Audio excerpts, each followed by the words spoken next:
No. Hello and welcome back to the show. So I'm really excited to have Duncan Graham on the podcast.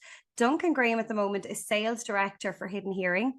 Some of you might recognize him, a familiar face, because he was part of REI, and he's managing director of that for a number of years.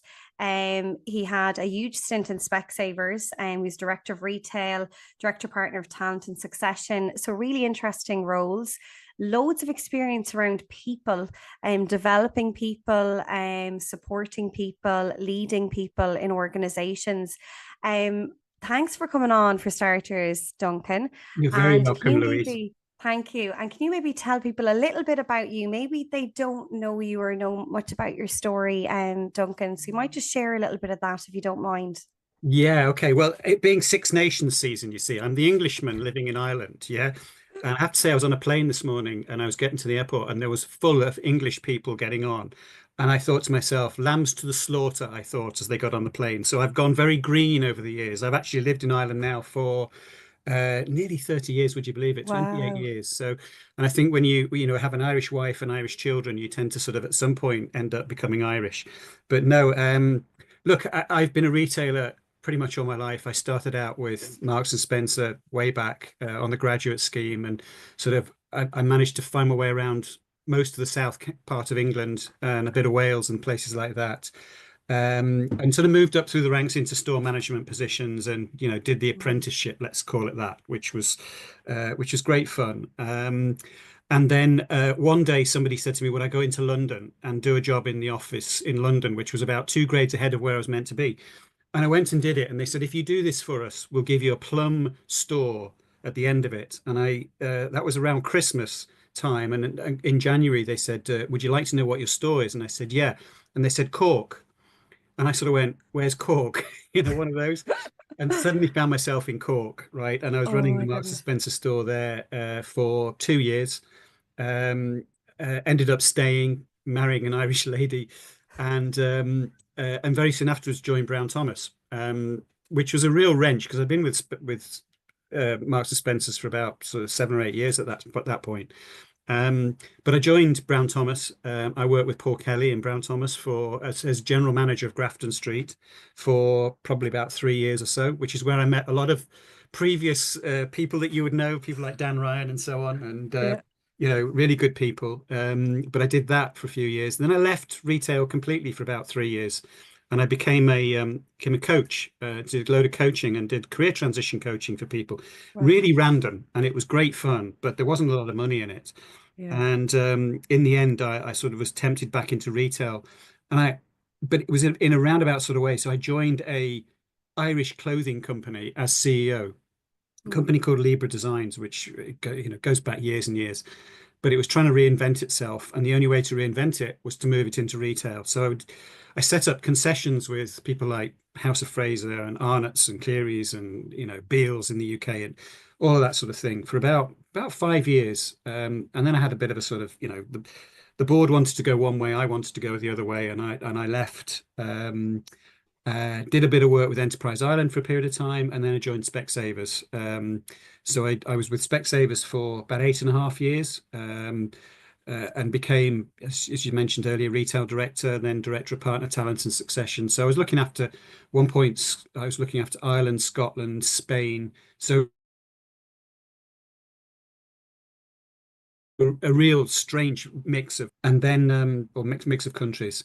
And then I left there at the start of 2020, thinking, my job was so much over in the UK at that point, and I needed to come home. I was just wrecked. Mm. So I came back, finished up with Specsavers, took a package actually from them because it was on offer, and that was January 2020. And I'm thinking, great, here's a new opportunity, a new start. And I was approached to come and join Retail Excellence around March time. And I thought, yeah, great. And then, of course, what happened? The pandemic. So, for a while, that job just didn't materialize through until about May time of 2020. And then all of a sudden, the things started to open up again. And David Fitzsimons, who was in the role before me, exited, and I went into it. And it was like, talk about being outside your comfort zone, Louise. It was just incredible. every day was Yeah. outside your comfort zone. There's me, the humble retailer, suddenly finding myself sitting in the Department of Enterprise on the retail forum with the ministers, and sitting there. I think some of the best times were when they used to make those announcements about the reopening or the closure of retail, and Oh they'd make yeah. them at 6 o'clock in the evening on a Friday. Well, we used to be told that we, with the Tornister, with Leo at the time, Yeah. that he would do a sort of talk to us and get our views on it at 7 or 8 o'clock in the evening after the press conferences. So we'd be on a Zoom meeting like this with him, and you'd be trying to find your angle to put your message across. But it was completely outside my comfort zone, but a huge amount of fun. And Uh, obviously all the other things that went with it, like the management development stuff and yeah. the events, retail Yeah. conference and all of that, and obviously the awards, which are just amazing. So I met some brilliant retail people. Um, and then literally, that was through COVID. And then, Hidden Hearing came along in 2023 and said, took me back into that whole Specsavers era, really, and offered me a position as sales director. And it was, I've been in there now about 18 months, but it's really about moving a audiology business, a big audiology business that's Yeah. globally owned, down a retail route. And it's been, again, lots Wow. of fun trying to do it. So yeah, so that's the career, but it's Yeah. been It's a lot of fun. interesting. It's Yeah, a lot of interesting. fun. A lot of fun. Yeah, yeah, yeah. Interesting, diverse projects, Yeah. different companies coming in at different phases, I would say, at their Yeah. growth journey, Yeah. Yeah. and then maybe leading the ship in a different direction to Yeah. what it might have Absolutely. gone before. Yeah. So Yeah. similarities in some places that you've worked in that Mm, you're bringing a vision into those mm. organizations. So that's really interesting. Because you've so much experience there, Duncan. I'm just listening to you there as you're saying, being on calls at Leo Varadkar, and then I can imagine going from that commercial space into having more political talks is actually Yeah. probably very, yeah, Yeah, very it difficult. is. But do you know what? I Yeah, think that's one of the beauties of the industry yeah, that actually when you're sitting in front of ministers or people in mm, government and civil servants, you actually just need to tell it how it is.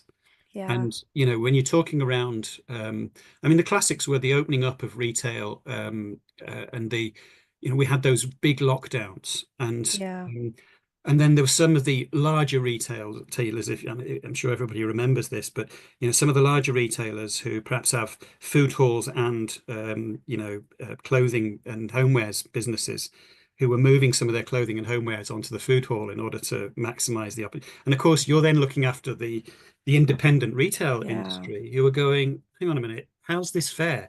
I'm yeah, closed and these yeah, guys are doing this. So there was that huge amount of friction going on at that time as well, which was really difficult. And you're trying to yeah, persuade government that this isn't really working, guys. This is yeah, Damien English at the time and then Neil Richmond afterwards. You're having these conversations around, look, this is how it is. I remember taking Damien across, to parts of the country and getting to meet retailers. And a lot of the brilliant. conversations were around, just exactly what was going on the ground, which, as a retailer, you're able to give them, and they find that invaluable. But it was good. Yeah. It's fun. Yeah, it's brilliant. Interesting to be part of that and to Mm. see different types of businesses from multinational to an independent perspective and Yeah, having that very much so. knowledge because they're very, very different.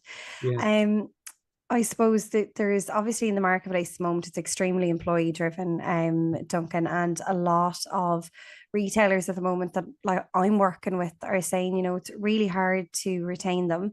Mm. Can you maybe give us a little bit insight because you've worked with loads of different companies, loads of different people. Was there a leader that you can think back of that had an impact in your journey to Mm. where you've gotten to Yeah. today? Does anyone stick out at your mind? It- Like, There's there are a few actually, mm, and not just leaders actually, yeah. other people that perhaps I've led who also stick out in your mind that Oh, go, that's lovely. that teach you things, Yeah, that yeah, just 100%. like people that that you just go, why am I the things that I know not landing with this individual?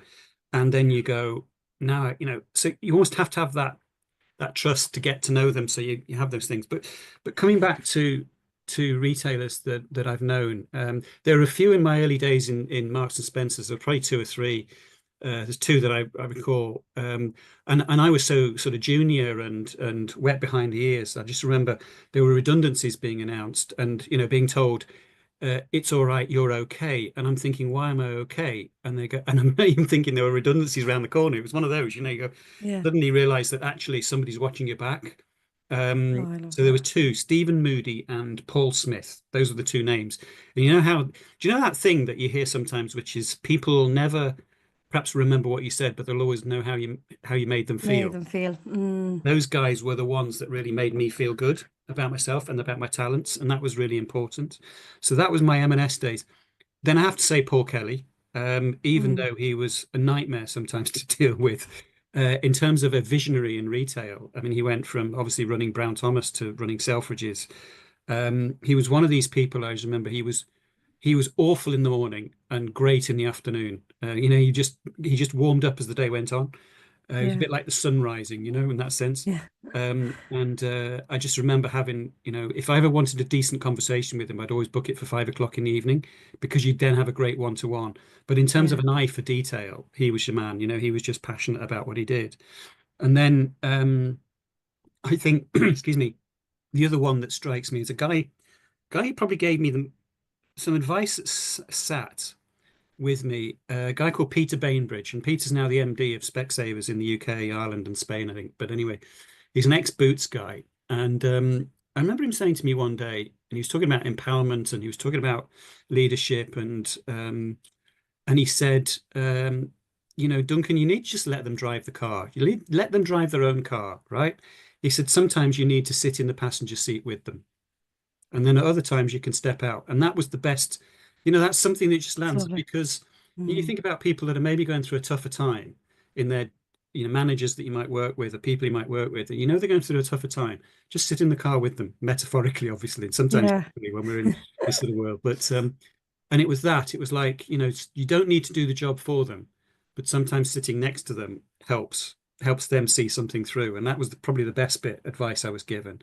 But even now, I mean, he mentioned Dan. I mean, Jesus, Dan was a great friend of mine, but and probably one of the best, or is a great friend of mine, but probably one of the best buyers I've ever come across, and people, a people person.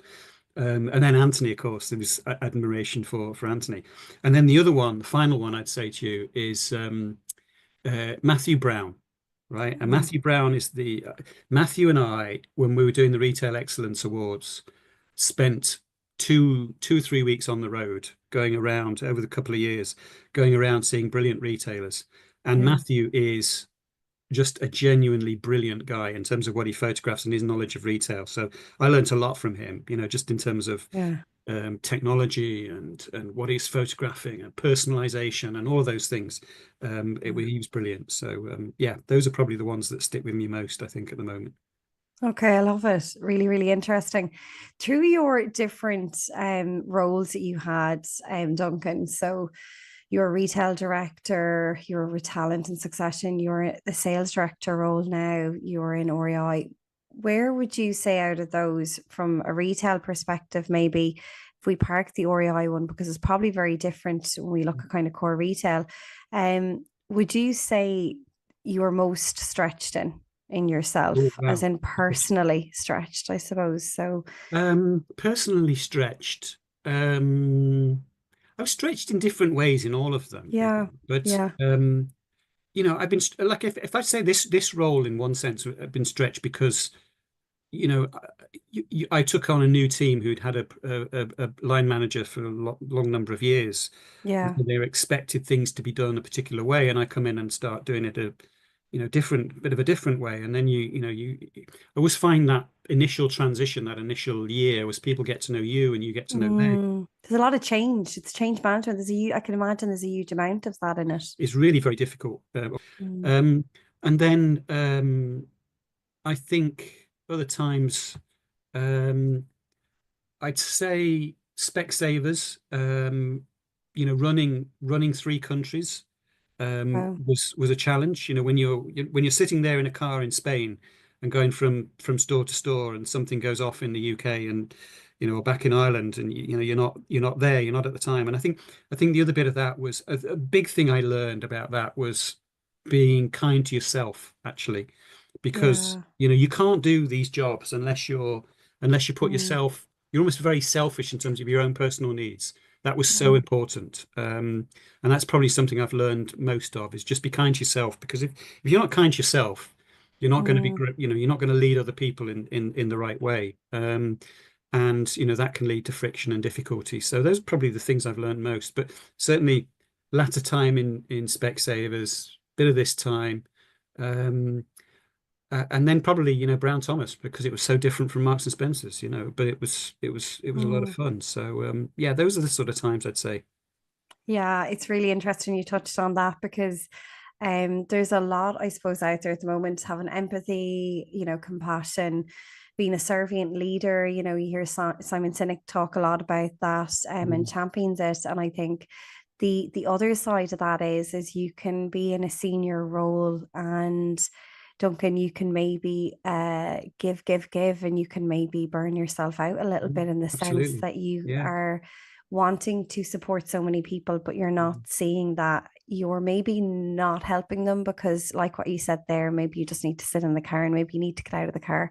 Maybe you mm, don't need to sit in that passenger seat with them the whole time.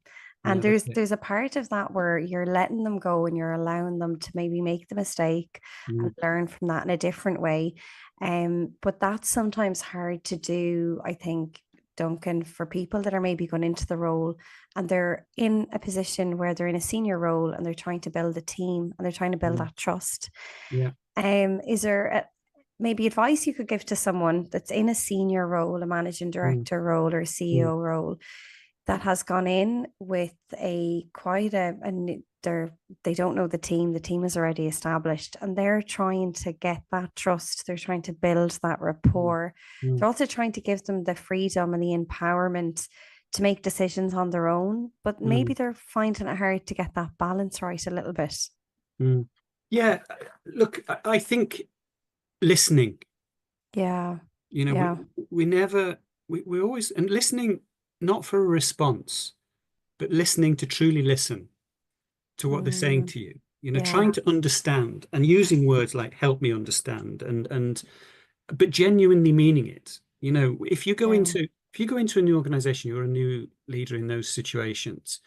I think um I think asking the curious question is another one, Louise. Listen and mm, ask the curious question. Be curious and ask yeah, somebody, so where does that come from? What's behind that? Um, I mean, I know when we're doing reviews with people at the moment, some of the questions are down that route in terms of, so what are your strengths? Where do you need to go? All that stuff's good, but it's it is that curiosity, it is that ability to listen. And I also think there's two other things. One is, be vulnerable, right? Because you're not going to be as a leader, you can't be perfect all the time. And yeah, actually, when you meet somebody in a senior position or whatever, or it's two people meeting, and you've all got vulnerabilities, you've all got things you're good at and things you're not yeah, good at, right? And I love working with people on my team who are better than I am at certain things because yeah, I learn from them, like I said to you earlier, yeah, and I think that's so important. Yes, at the end of the day, you've probably got to call it and make it go in the right direction. But if you listen to your team, if you understand what they're saying to you, if you understand um, where you want perhaps the business to go and you can communicate that back, then generally you have a really good, you have a relationship that's built on trust, right? But that yeah. trust doesn't happen overnight. And Mm, it can be a bumpy road in those first few weeks and months and years, even in some cases, before you get it right. Yeah. And then mm, the final thing I'd say on that one is complement good ideas, whether they work or they don't work. Yeah, because I've often found that really good ideas and having sort of innovative solutions to things, um, people often give up because they try something, it doesn't work. Yeah. But yeah. the bones of the idea were absolutely bang on. Yeah. And if you Mm, moved it 1 degree to the left, you'd have got it right. yeah. 1 degree to the right, it might go slightly off course.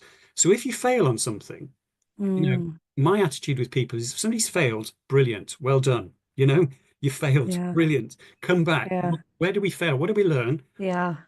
Why did we fail? What was it Mm, that kind of went wrong? And then let's rebuild it again and do it better. Yeah, because but the worst thing you can do is not take mm, action, is just to be negative or to be, Yeah. to say that won't work right from the very beginning. So I've never done that. I always want my teams to be creative and innovative and say Yeah. what they think and say what they mean, and and develop trust is so important in all of that.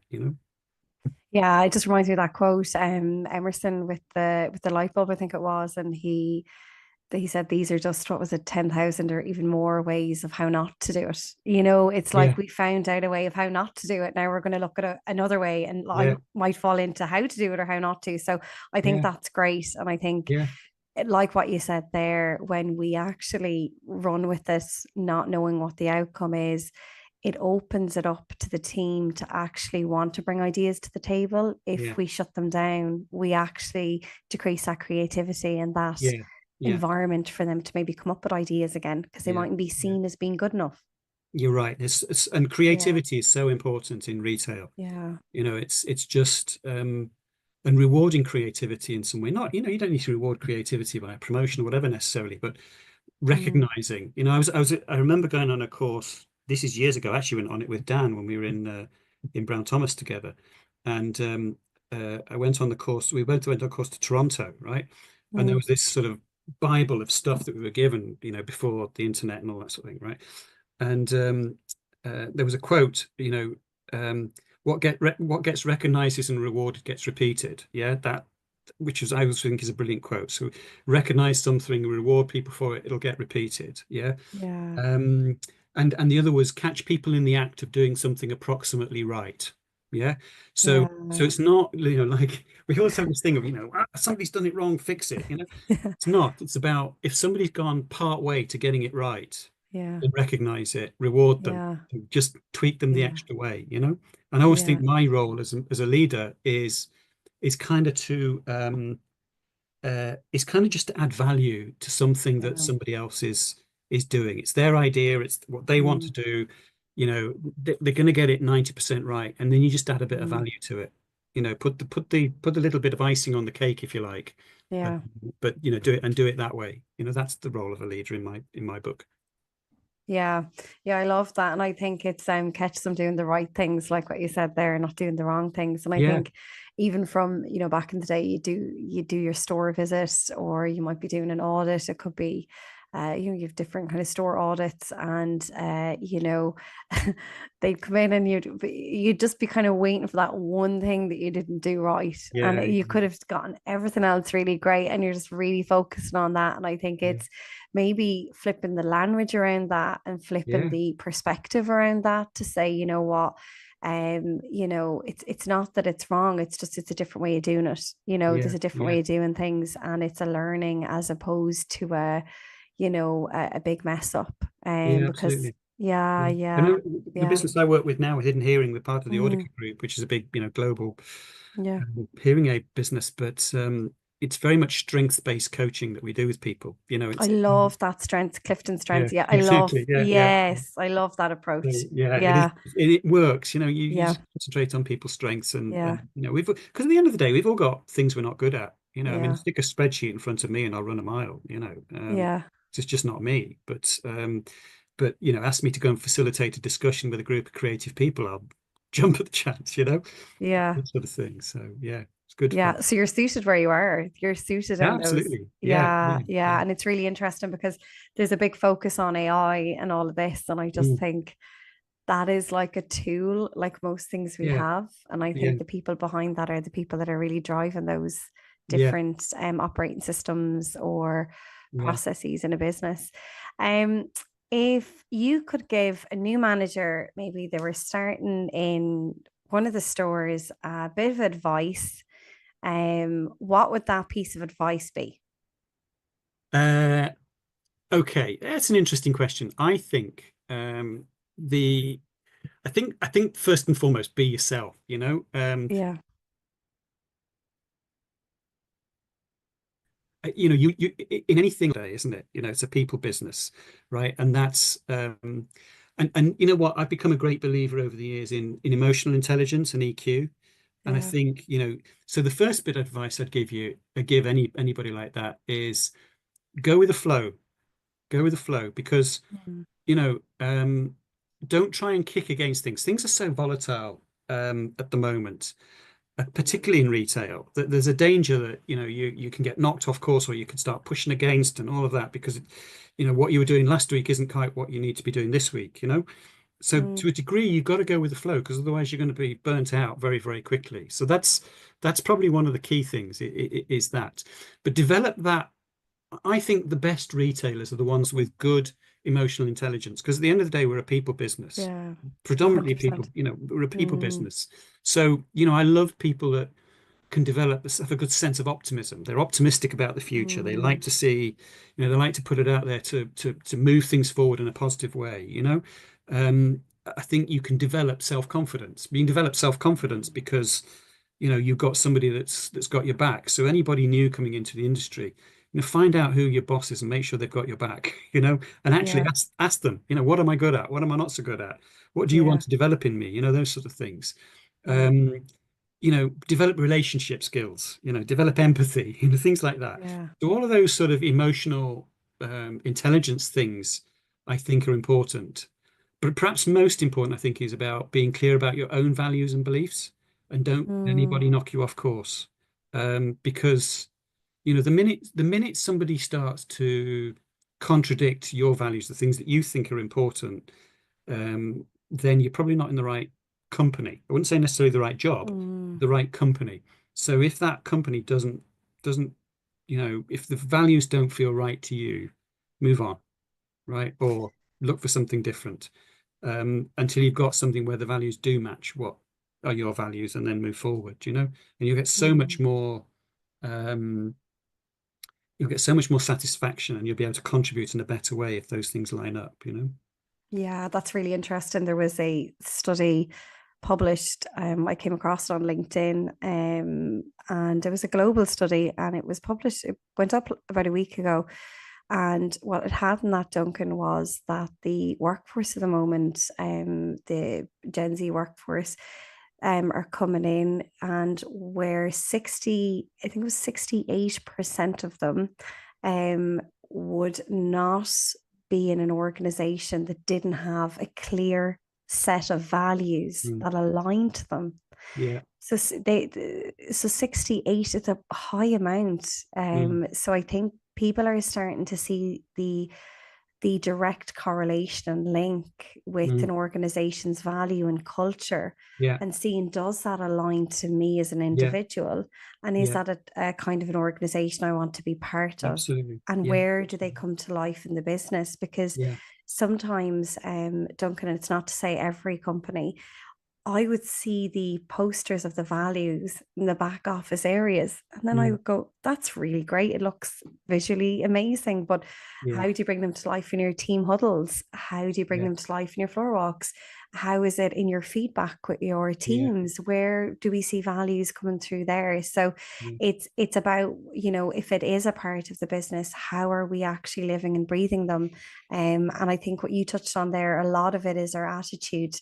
So Yeah. we hire on, are they optimistic, are they enthusiastic, Yeah. Yeah. are they problem solvers, are they coming up with, are they solution orientated, are they growth Mm. mindset, or Yeah. fixed, are they willing to listen, do they have empathy? And I Mm. think all of those things are very much, I would say, at an individual level. And if we look at typical, years ago, it was like, competency based, and we look at Mm. competencies now, and we look at technical abilities, but we're really looking at the individuals in a way where I think it's really positive, Duncan, Mm. because we spend so much time in work. Yeah. And I Yeah. love the approach that you take, where it's Yeah. Yeah. strength-based coaching, because I think it's a Absolutely. really positive way Yeah. to influence people to Yeah. go in the direction you want to go in.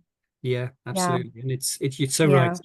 yeah, And, like, I've never before, like when I joined Hidden Hearing, I've been a bit mm, like you were describing earlier. The values yeah, of business are always up on the wall, but does anybody actually follow those values? yeah, And I found myself with this business. There's four values, right? One is create trust. The other is to have a can-do attitude, right? The third one mm, is provide innovative solutions, right? And the yeah, fourth one is be a team player, right? And those four values very much mirror my types of values. Maybe not exactly, but they are yeah. very, very similar. And I often find myself in interviews, Those the room we interview in actually has them on the wall behind, a bit like you're describing there, Yeah, yeah, and yet I often find myself looking at them with the things and saying to the candidates, well, those are the values, just turn around, have a look at the yeah, values and how do those values sit with you, so as part of the interview. yeah, So that's what we are. How does that value sit with you, and what do you think that yeah, means to you, and have that yeah. conversation, because it's so important that you have that culture. I love that. I love that they see the values. Yeah. And I love that you ask those questions. Where do they sit with you, Duncan? Because you're giving them the option to imagine Mm, what they look like. Because if we look at a value, say, for example, it could be a value like leadership. What does leadership mean to Louise mm, could be mm. very different to what leadership means to Duncan. Yeah, So it's absolutely. understanding where that sits with both of us, Yeah. because both of us have had different life experiences. Mm, We have grown up around different cultures. mm. So it's I think that's really, really interesting. And I think getting it right at that interview stage, I think that's a huge issue with the retention in retail, Yeah. because I think that clarity piece with candidates, that they should be really interviewing us whether they want to work with us, Mm, and whether mm. exactly what you said, whether they fit, Yeah. Yeah. and whether they want to be part of that piece in Yeah, the business. absolutely. Absolutely. Yeah. And you soon find if people Mm, if people are joining an organization, if people go to an interview and then you're yeah. finding they're not accepting the role, Yeah. it's usually because they've either heard something outside about the job, about the industry or the company or Mm, whatever, uh, or because they've got a feel in the interview that that's not right. And increasingly, as you talk about, yeah. the various generations and Gen Z, Yeah. Gen Y, and all that sort of Gen thing. Zs and millennials and Yeah, boomers. Yeah, there's and why not? That's right. yeah, It's important. So it's evolved. It has yeah, evolved so much, Duncan, and I yeah, think through that the industry's evolved, which is really positive as well. Because I think if I look back, and I would have started in retail in Marks and Spencers a long time ago. They opened a store in Galway, and it was 2000, and it was 2005, 2006, and they had yeah, taken over from Rotus. So yeah, Rotus stores came out of the market, then Marks and Spencers came into Ireland, and they were yeah. opening That's stores right. everywhere. And that they were like, I remember they came to Galway, it was like the biggest thing since sliced bread. It was like, oh Yeah, my God, this amazing retailer. But I learned so much from them as well as an organization and in Next of how what retail really is, and it yeah, is about people, and it is about supporting and giving people opportunities. And I suppose a huge part of my journey, Duncan, is belief. yeah, And I'm a big advocate for believing in others.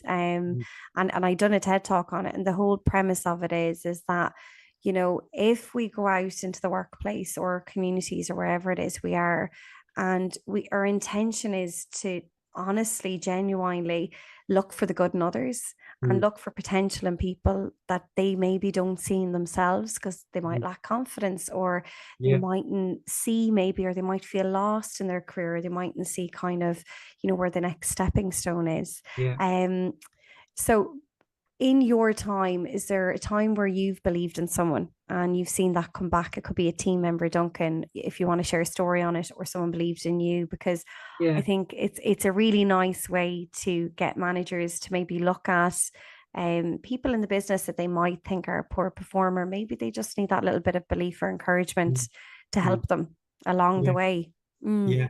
There's quite a few. There's a lot of yeah, people. I remember you talking about there about Marks and Spencers, and I remember going to when I was running Marks and mm, Spencers in Cork. There was a guy called Ray O'Callaghan. I don't know if you ever know Ray. Was a guy yeah, that was a supervisor on menswear when I joined Marks and Spencers. Lovely guy, but yeah, a bit unsure of himself at the time, and but he developed the skills.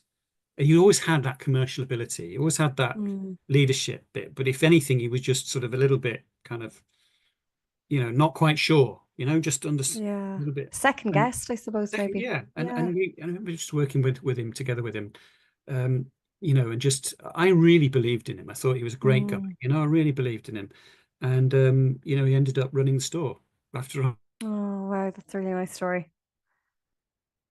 I'd left, and a few years later he was the girl and things like that. So he was superb. And then, other people, Specsavers. I worked with a fabulous a lady called Roseanne Marr, who now runs the Irish operation for Specsavers, and like she was just as good as I was, if not better, in some cases, Yeah. and all she needed to be done was actually to get other people to recognise that skill that was there. So actually, it wasn't Yeah. difficult, but we didn't. It wasn't like I was the boss and she was the number two or anything. It was actually more about, we worked together. It was very much we worked Yeah. together, and it's why I say earlier about just listening to them, because I'm also a big believer that if there's a problem, the person closest to the problem usually has a solution. You know, and as a Yeah. leader, often your role is uh, to to, as I said before, build on that solution. Yeah. So always the question, so what's the solution? What would you do? Yeah. You're closest to it. What do you think? What have you tried? What's Yeah. what's working, what's not working? Um, why go back and try it again? Because chances are, it's that sort of Yeah. conversation. Um, Yeah. so there's people like that. But yeah, there's a lot. I guess um, it's funny, isn't it? As a leader, you sort of move on and you go, who are the people that I have influence? I'm sure there are a lot. Um, Yeah. the ones that you almost sometimes remember the ones that you wish you'd influenced and didn't. The Mm. ones that you sort of thought, if I'd only have spent a bit more time with them, if only I could have given them another year of my time. Yeah. And certainly as you get older in your career, I think the big job that people like me and others have to do is give back. We Yeah. give back, which is why I do things like this for you. It's kind of, Yeah. give back Yeah. as much as you can. To others, yeah. And I think I think what's really beautiful, Duncan, that I come across is that people that are in retail for a number of years, a large number of years, they're just salt to the earth people. They're Yeah, actually just salt to the earth, yeah, lovely, genuine, yeah, kind, giving people. yeah, Because that's why they've been in those roles, because yeah, they have yeah, gave to other people and they've supported and they've put people above, first. They've had a mhm, people first attitude, yeah, and I think yeah, it shines through. yeah, So I'm sure you have supported way more people, probably you've impacted through the way you demonstrate leadership within mm, yourself, because I mm, think that impacts the culture massively. And yeah, sometimes we don't always see that, but it's seen no, in different ways in the business yeah, yeah. that I mightn't guess always, that's the yeah, big thing for me. yeah, Somebody's going home and going, I had a good day, I learned yeah, something, I've got a supportive boss, yeah, and I feel empowered to go forward, then that's mm, enough. That's what you've done. If you've yeah, left that view, then yeah. that's good. That's fine. That's success. It is success. And I think it's sometimes it's underestimated that if someone enjoys going to work, that's a Yeah, brilliant achievement. That yeah, you've created an environment where yeah, people are supported, happy. yeah, Because I think we spend so much time in there, yeah, dunking away from our families, that we want to go in and we want to feel good getting into the car in the yeah, morning, coming absolutely, home. absolutely. Um, so just one last question, I suppose, is if your team was to describe you as a leader, how would they describe you? What words would they say, or how would they describe working with Duncan? Yeah. Okay. I knew you were going to ask that. So I texted one of my people, right? So I said, right. Go for And it. This actually, is there were your two. own review right now. This is actually Thank you quite very funny. much. So this is the best one. This is the best Okay, one go that for it. came back from Nicola, who said, "As a leader, you communicate effectively. You involve all team members in decisions, which Yeah. always makes me feel we have a common goal. You understand my strengths and take my opinion based on those skills and strengths. You listen really well, and even though you may not agree with me, I feel listened to." Right? That was one quote. One quote. So that and I, thank you, Nicola, was kind of my idea, because it's great because you're really sort of putting it out there. She could have said anything. And then somebody else described me. This is Alan in my team. Described me as uh, you give autonomy to make decisions whilst providing support and guidance when needed. This gives us, the team, the ability to test ourselves in a safe environment, right? And then he said, I'd leave the charming bit out. And that refers to the fact I'd said, keep it clean and tell me whether I'm charming, brilliant, inspiring, fair-minded, and all that sort of thing. Anyway, I said that I'll keep that bit out. But no, those are the nice things. Look, that's probably what they'd say. I'm sure there are other times when uh, I know that I'm probably, at my worst, probably confusing them or going off on a tangent because my head's going somewhere that theirs isn't. But whenever that's happened, I think with any team that I've worked with, Mm. I need to I need to check in with myself occasionally and just go, am I giving my team what they need? You know, am I am I feeling as though I'm on the level with them, or am I Mm-hmm. feeling as though they're kind of confused? And I know that sometimes they are, and that's when I Yeah. have to stop and go, okay, what's happening? Stop. You know, what's Yeah. happening? What's happening here? What bits of this is working for you and which bits aren't? And sometimes I go, actually, the bits that aren't is my fault, you know, and Yeah. acknowledging that and just going, yeah, sometimes we get it wrong. Um, Yeah. that's That's humility, one I thing. think. Yeah, Yeah, and look, being you know, we vulnerable can't be and perfect. You know, we can't be good at everything. We're not good at everything. We're not, you know, yeah, we have to be, we're human at the end of the day. yeah. And you know, we won't get it right all the time. So, but I'm pleased. I mean, it's taken the team that I'm working with now. You know, we certainly had to go through the, you know, the storming, forming, norming, Forming, you know, nor yeah. and the performing. And I'm not sure we're quite at the performing bit yet, but we're certainly Yeah, going through all the others. So, you know, yeah. we're where we need to be. Mm, But you know, you can't force it. You can't. yeah. You got to work with it, and that's why I say earlier on, go with the Yeah. flow because you know, life has that way of dealing with it. You know. Yeah, yeah. This has been an amazing conversation, Duncan. So many interesting insights, I think, from leadership to values, to building effective teams, to those kind of skill sets maybe that leaders need to have: emotional intelligence, empathy, compassion. We touched on a lot of those, getting feedback from your team. I think it's really important. It was nice of you to actually share your feedback, your real-time feedback. So thank you so much. They'll be mortally embarrassed now, but we'll get over it. Thank you so much. It was a great conversation, Duncan. If people want to reach out to you, what is the best way that they can get a hold of you? Yeah, so give me a call. Yeah. Or my email actually address in probably the best one is through my personal email, which is Mm, Duncan Graham, all one word, DUNCANGRAHAM at live.ie. hmm. Or simply, you know, phone us in Hidden Hearing and ask to speak to me, and I'll, you know, I'll leave a message and I'll call somebody back. But you know, I love to do this sort of thing. I think the more you open your Mm, mind to stuff, the more you're involved in things outside of the core job, the more you grow. So yeah. really happy to do this sort of thing anytime, you know. Thank you so much, Graham. Thanks for your time. I appreciate it. No problem at all. Thanks so much. Thank you.